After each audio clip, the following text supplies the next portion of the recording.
who devour widows' houses, and for a pretense make long prayers. They will receive the greater condemnation.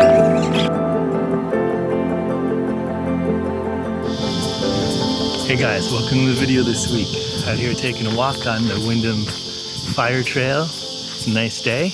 And yeah, let's do today's Bible passage. But anyways, guys, last week we read in the book of Mark where Jesus asked the scribes a question about who the scriptures say the Messiah will be. And he showed that indeed the scribes had not understood the scriptures because they had been teaching the people the Messiah would be a human ruler, when in fact Jesus points out that the Messiah would be God himself come, and indeed Jesus was that Messiah.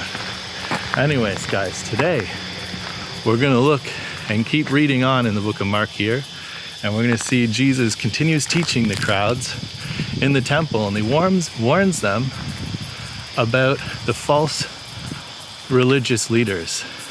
And then in direct contrast to the religious leaders and scribes, Jesus comments on the great faith of a poor widow who gives everything. But before we read today's Bible passage, guys, I want you to think about these two questions. Number one, according to Jesus, what were the scribes guilty of?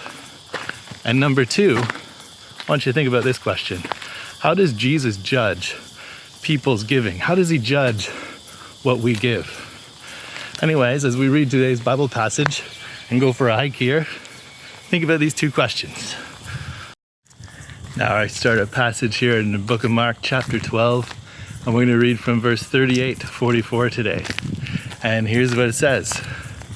And in his teaching he said, "Beware the scribes who like to walk around in long robes and like greetings in the marketplace and have the best seats in the synagogues and the places of honor at feasts, who devour widows' houses and for a pretense make long prayers. They will receive the greater condemnation."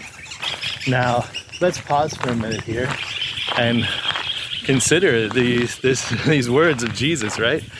He is now turning to the crowds, and he warns them of the very leaders that are standing there right next to him who had just been questioning and arguing with him.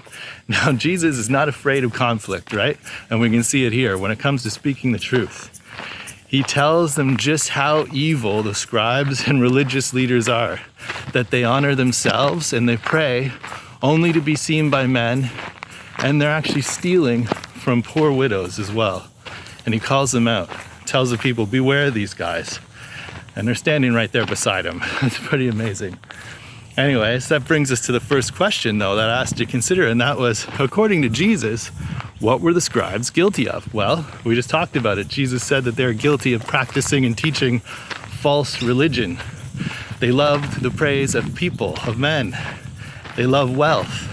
They love power. They did not love God. Their God was wealth, power, and praise of people. Anyways, let's continue here at verse 41, where we're going to see the contrast to this sort of fake worship and faith. And in verse 41 we continue, and it says, "And he sat down opposite the treasury and watched the people putting money into the offering box. And many rich people put in large sums. And a poor widow came and put in 2 small copper coins, which make a penny. And he called his disciples to him and said to them, 'Truly I say to you, this poor widow has put in more than all those who are contributing to the offering box. For they all contributed out of their abundance, but she, out of her poverty, has put in everything she had, all she had to live on.'" Now, this brings me to the second question that I asked you to consider today, and that was, how does Jesus judge people's giving? Well, we can see right here, it's not the amount given, but the amount that the person has left that Jesus judges, right? He commends the widow who gave her very last penny. She gave out of her poverty because she didn't love money. She didn't have any. And the others gave what they could easily afford. They had lots of money. Well, listen, guys, I just pray that God, you are going to help me have a heart that gives freely everything that I have to you and in joyful service to you and to your kingdom, and not my kingdom, but your kingdom. Anyways, guys, I hope that's your prayer too. And I hope you enjoyed the video today, that God spoke to your heart. And God willing, I will see you again next week. Hey guys, thanks for watching the video this week. And remember, true knowledge is meant to be shared. So get out there and tell a friend or 2 or 5 or 10 friends what you learned this week. And God willing, I will see you next time.